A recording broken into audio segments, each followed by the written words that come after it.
I think a lot of the language of normality is so gendered. There's always that subtext. That's not normal for a man.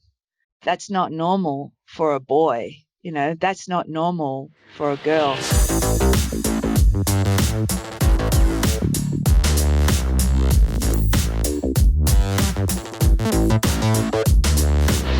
Hello and welcome to Idioms of Normality on Future Framed TV, the collective podcast series of Traces.Dreams. I'm your host, Paul Mason, and I'm joined today with someone right from where I am, Adele Pavlidis. Welcome. Thank you so much. Thanks for having me. And let me just jump in. What perspectives and experiences do you bring to the question, what is normal? Officially, I suppose I call myself an interdisciplinary sociologist. So that covers a lot. My bachelor's, I did 3 different majors. I did literary studies, cultural sociology, which is a branch of sociology that looks at music, identity, belonging. So our program really focused on those aspects. And politics and political economy was the third one. So, read a lot of Marx and things like that. And then for my honours, I worked in critical youth studies, which was really that cultural sociological area.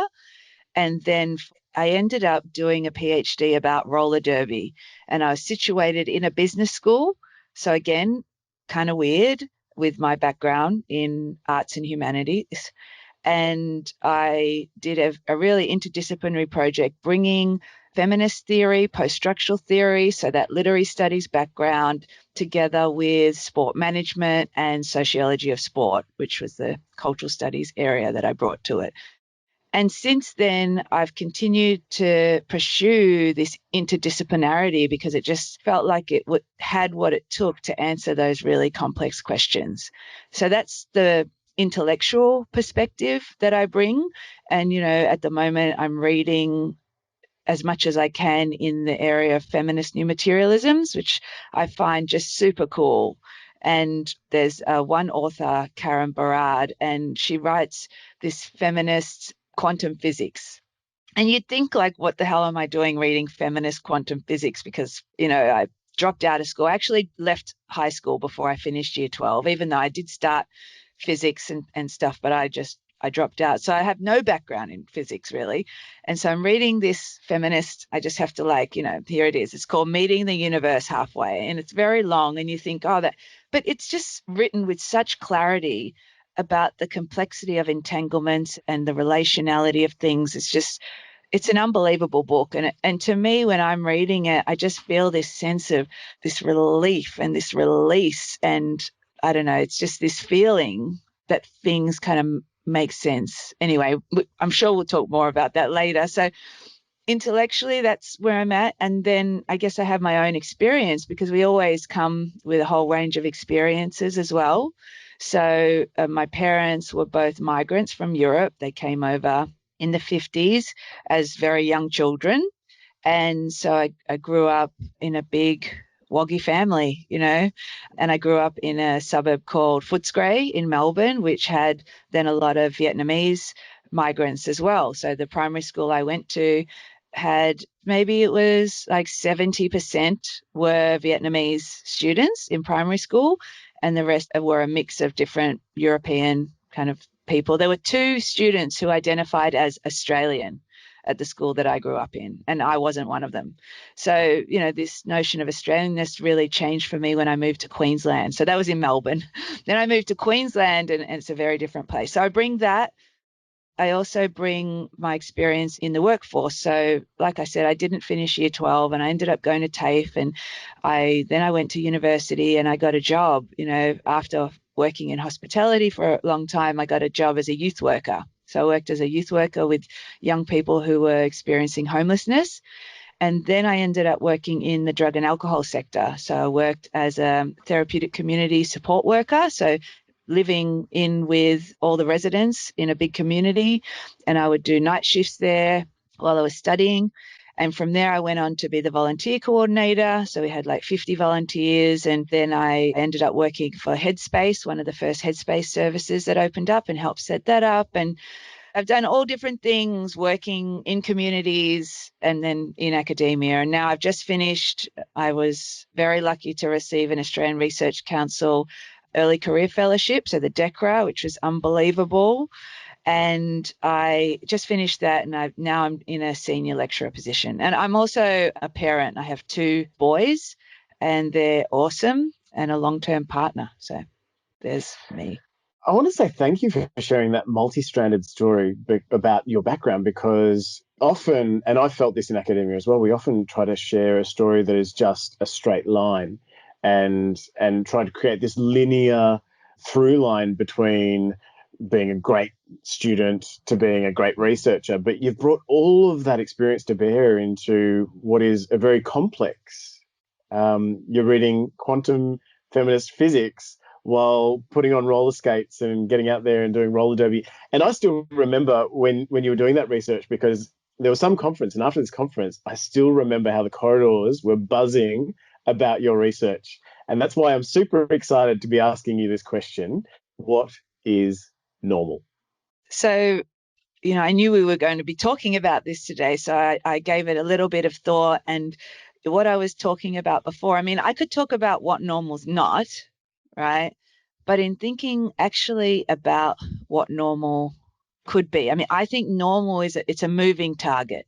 It's constantly moving, but there's something in it, right? Otherwise, we wouldn't be talking about that today, because I mean, I told a colleague earlier, oh, I'm doing this podcast about normal, and she's like, isn't that an old concept? And I'm like, well, I think that it's still really used a lot, and it's something that we still need to think about because people use it as a way to other people or demonize certain things. So I think it's still useful.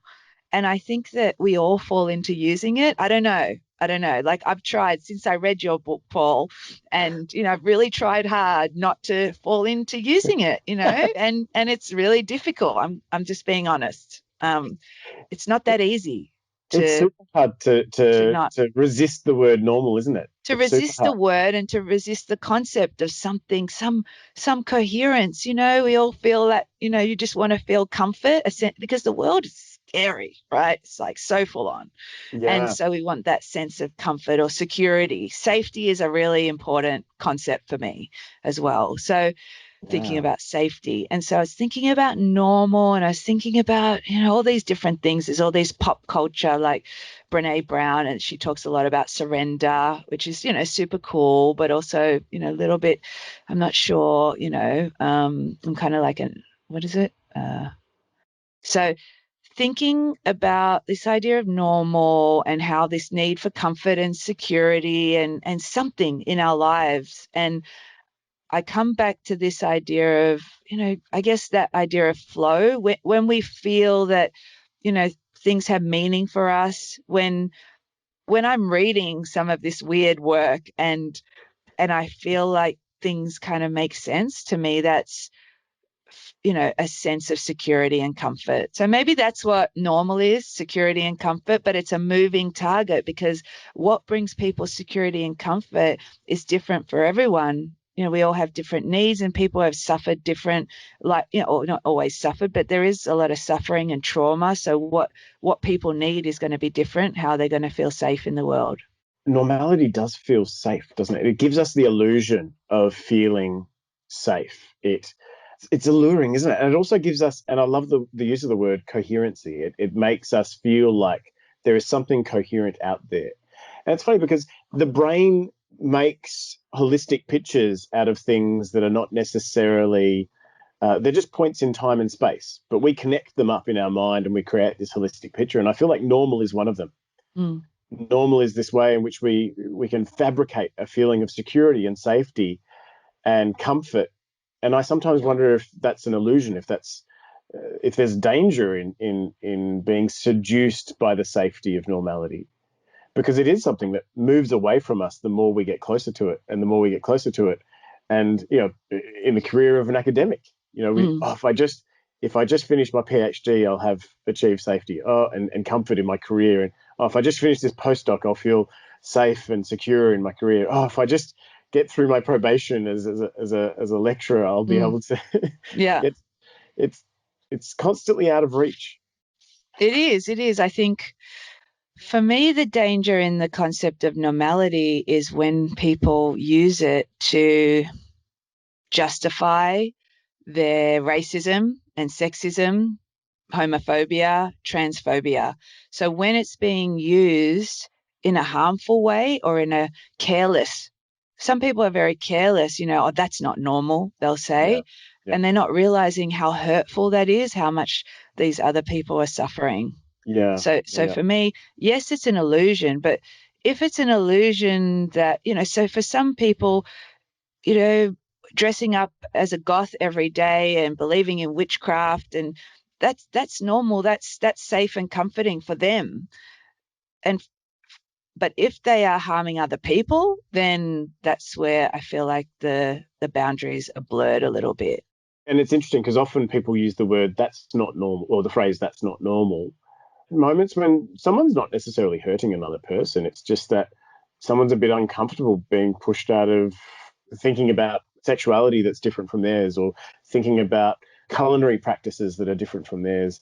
And that horrible distinction between us and them by saying that's not normal is abusive, not just in terms of the words we use, but it's abusive in terms of the structures that we've created around those comfort zones that are quite limiting, I feel. Mm, You're, definitely. I'm just thinking, about this concept of security, and for me, it made so much sense that seeking security is not that productive. It doesn't really generate something purposeful and meaningful and vibrant, and that vitality in life yeah. is really about, yes, being safe, but embracing uncertainty and not knowing. There's certain walls that people put up around themselves to create that safety that you're talking about, isn't it? And sometimes I feel that wall building is very limiting, but it's also coming from a space of sometimes trauma or other forms of pain that they are trying to block themselves off from because there's an inner core that hasn't been nurtured enough for them to feel safe going beyond those walls and exploring a world that's a bit more diverse than what they were brought up with. Or not everyone was brought up in such a multicultural environment and then thrown into Queensland. Yeah, yeah. I mean, I've got that diverse experience, so that's, yeah, really lucky. I have been really privileged with a very rich and, some really exciting experiences in my life. I think that's important, and yeah, I think it's also socially, what it's really important to have those structures provide that security, like the equality marriage debate and the kind of hateful and hurtful things that were allowed to be said publicly. So Mm. those kind of things. And I mean, in my area of research around women in sport, thinking about pay equity or the kinds of things that people used to say, maybe now they're not saying as loudly anymore, but you'll still see on Twitter people just coming out and criticizing and condemning women for wanting to play sport professionally. So, there are some people who really hold on to that. I tell you what's been really interesting lately. So I'm a feminist, and I really, I work, it's a constant process of working on myself and others. So being anti-racist, uh, trans inclusive, and, open to diverse people's experiences. Even I have some relatives and they say, oh, a man can't even flirt with a woman anymore because, the Me Too movement and things like that. And I say, well, yeah, if it's not welcome, then that's a good thing, but they want to hold on to this idea of, men being able to do whatever they want and women being these sexual objects. And there's for some reason wanting to hold on to these things. One thing I like about feminism and queer theory and your research as well is that it questions the normal, because there are practices that we accepted as normal. And there were even phrases such as "that's boys just being boys" or "that's not ladylike." And these phrases which became commonplace because we accepted this disequilibrium as normal. Where do you think we need to go from here? Yeah, I think it's really good that you brought that up because I think a lot of the language of normality is so gendered. There's always that subtext. That's not normal for a man.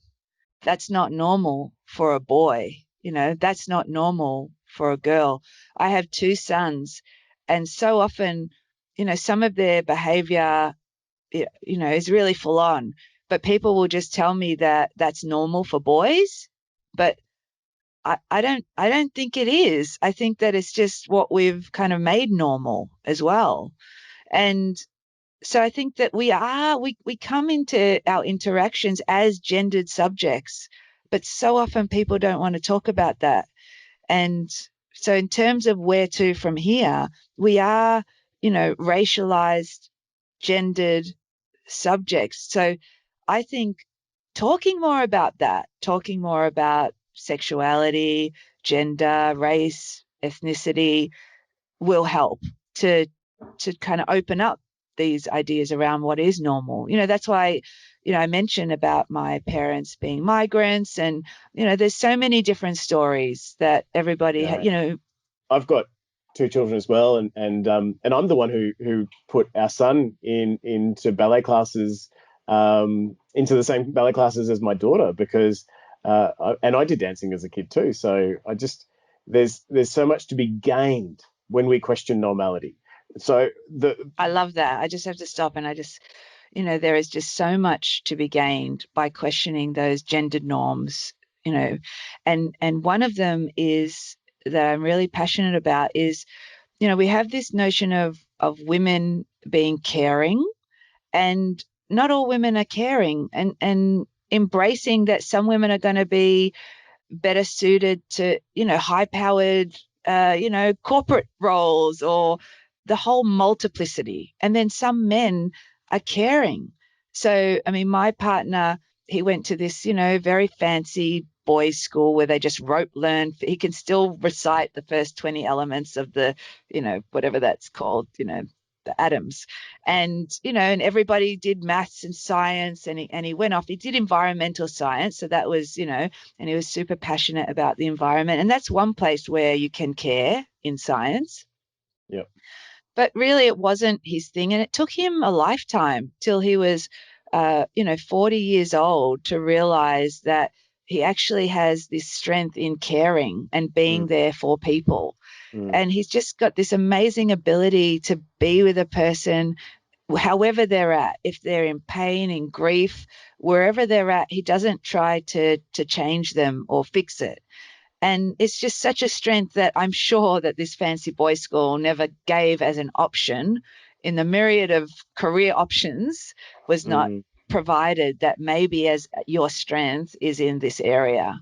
So, yeah, we do have so much to gain by troubling these notions of normality. So, Judith Butler, she talks about in terms of gender, so, gender trouble, and that's where I work through a lot of my ideas. She doesn't talk about completely escaping these constructs, but she talks about broadening, kind of widening the maneuverability. So trying to nudge things, widen the room, making more room to move. I like that And I widening like that. maneuverability. Yeah, I Yeah. really like that. I really like what you said about care as well because somewhere along the lines we gendered care and it's so harmful. It's excluded fathers from parenting, and it has pushed women into certain kinds of jobs.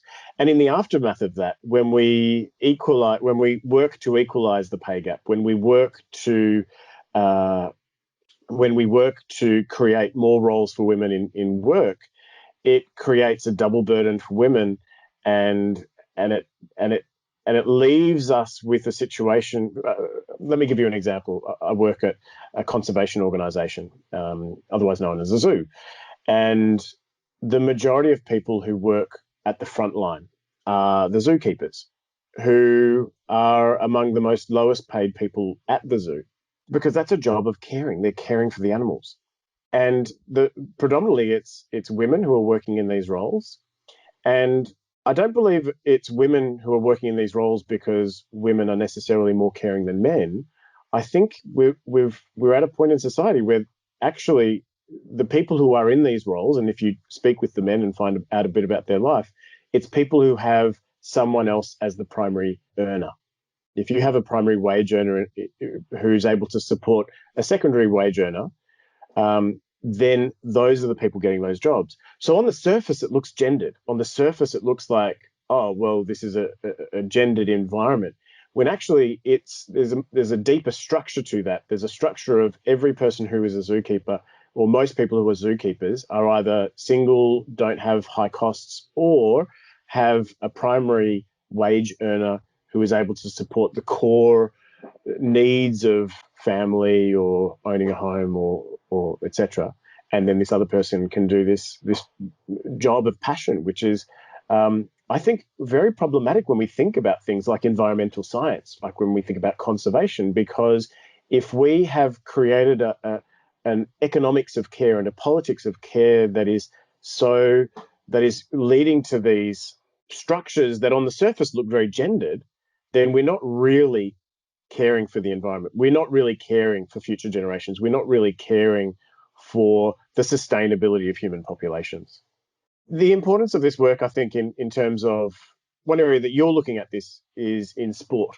And that's quite topical because we're seeing transgender athletes, but also in terms of the pay difference between high paid female athletes and women athletes and high paid men athletes.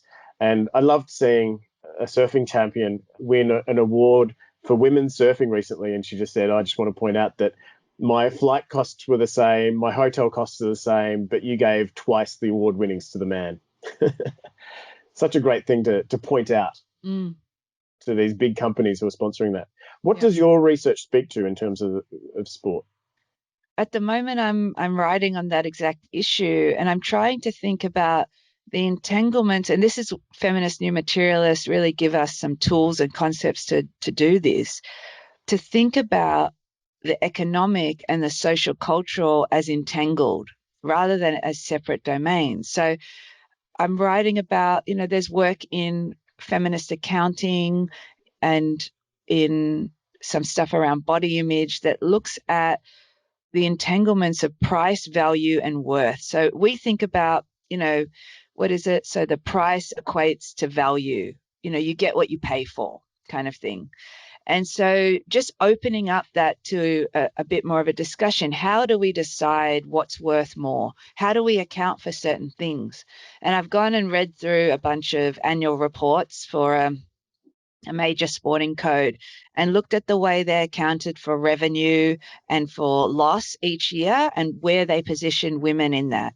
So I thought, it's really interesting to think about the stories we tell. How do we make up this value? How do we decide who's worth 1.2 million a year and who's worth $5,000 a year, which they will also get taxed on because they have to work other jobs, but they're dedicating their lives. They could get injured at any moment, and they're providing something really valuable to sport. Women are providing, how long is this organization going to survive in contemporary society that only has men, that has men in its organizational structure, men teams? It's not going to happen. They have to have women. So I think that the value that women bring is being really underestimated and undervalued. So I'm doing this work to try and open up these conversations, I guess, to make a bit of a crack in the logic that they try to pursue. And that is that these are separate entities. That idea, culture eats strategy for breakfast. At the end of the day, it is about an organizational, it's about culture, it's about creating inclusive cultures, cultures of respect. And these things are not business issues. They're all part of our social cultural world. Already we're seeing, just with the small amount of investment that they've given, say for the AFLW, when the competition first started, it was very low scoring, scoring lines and everything. And already that's changing. So, a little bit of investment, imagine 100 years of investment, just as we've had with the men, in terms of valuing, believing, noticing, just shifting that whole culture. I just think that, we can't even begin to imagine what what the future might be like. And I think the idea of normal and natural, in Oh yeah. sociology, we often trouble naturalized discourses. So that's very similar. That's not natural. That's not normal. This It's kind of reliance on nature is super, super interesting. a little anecdote.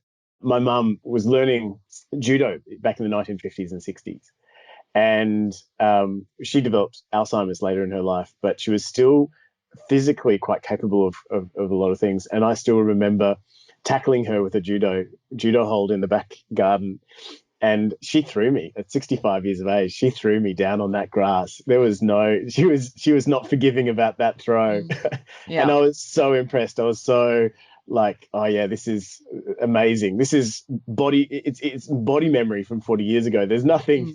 Mm. She was skilled. There was no, Yeah. yeah. So that That's that was the super kind of, cool.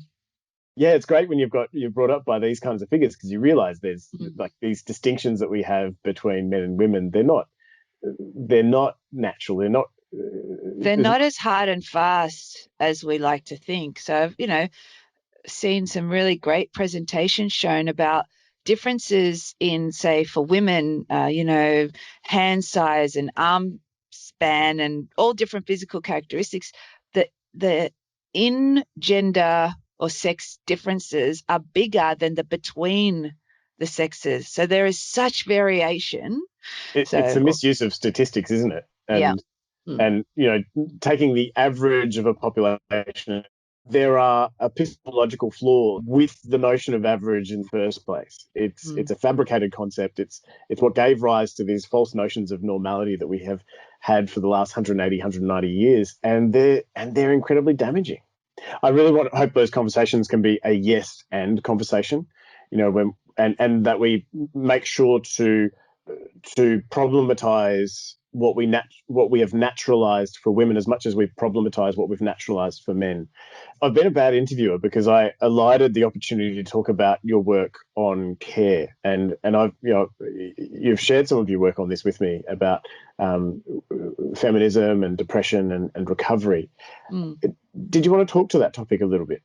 Oh, we can talk about it. So I was really privileged to be invited to contribute to a book with Simone Fulliger and Wendy O'Brien, and they had a big project on women's recovery from depression. And we applied some of these feminist new materialist ideas and concepts to the data that they had in trying to rethink recovery from depression in a way outside of the clinic, rather than this kind of pathologized or medicalized version, because many of the women they spoke to, and many people in my experience working in drug and alcohol, and many people had suffered from, mental health challenges, they were dissatisfied with the medical model, and alone it wasn't enough. So it's really about thinking about the various ways that women struggled against gender norms often and tried to create something for themselves. So they asked them, when did you first, come to know that you were depressed? And it's so interesting, listening to stories, and many of them talked about when they first became a parent, when they became a mother. That really, because it's just such a challenging time, and everybody tells you it's going to be amazing, and then it's really hard if you don't have support, and there just isn't a lot of support really. And there's so many obligations that we take as normal for parents that Mm, load them with an incredible array of imperatives. And I yeah. love how your work questioned that and said, look, all the research that has gone into constructing the normal parent is based on a very gender biased view of the world. And it revisits, I think, revisiting those assumptions that are very gendered at the very beginning, I think is so important, because those assumptions normalize cultural viewpoints. They're not actually talking to natural biological givens. They normalize cultural imperatives. Mm, So we've covered a lot of territory here. We've covered sport, quantum feminist physics. We've covered care and questioning what we normalize for men and women. What questions do you think are the productive questions to ask to problematize, or what you say, to trouble things that we take as given? I mean, I always ask that question that Deleuze asks in, what does it do? What effects does it generate? So thinking, I mean, my work, I just get so excited about the potential of attending to affects and emotion when we think, even if it's like an economic issue or something else, but yeah, what do those effects do? What does anger do in that situation? What does that discomfort, for example, when something feels not quite right and people say, oh, that's not normal? Can we explore discomfort? What what does that discomfort do? How does it isolate? Or how can we connect through discomfort a little bit more? So these kind of things, what does it do? Rather than why does it happen, what does it do? I think is a great question because it moves things forward a bit. And I mean, I just think about it with my own work, like what is this work doing? What do I want it to do? And then what does it do? We're never really going to know, but I think it's worth asking that. We can practice some more responsibility in asking that question. I like that. Yeah. I And think so too. It is an ethical question because it is thinking about that notion of care, the care we put into our work. What is this work going to do? Is it going to reproduce binaries? Is it going to open up the debate? Is it going to marginalize people? Is it being inclusive? Is it using inclusive language? All of these things, there is an ethics, and, it really is trying to be in this world and not cause harm. If I can get through today and not hurt anyone, that's a good day. it's hard to not do any harm, isn't it? Yes, it's something it's to be done consciously and thoughtfully. mm. But yeah, I don't always get it right. Adele Pavlidis, thank you so much for your time today. But before you go, can you send out a message to our listeners? Everyone, like, share, and subscribe. Thanks again. Really value your time and perspectives. You've been listening to Idioms of Normality. Adele Pavlidis has joined me today in this segment brought to you by Future Frame TV, the collective podcast series of Traces.Dreams.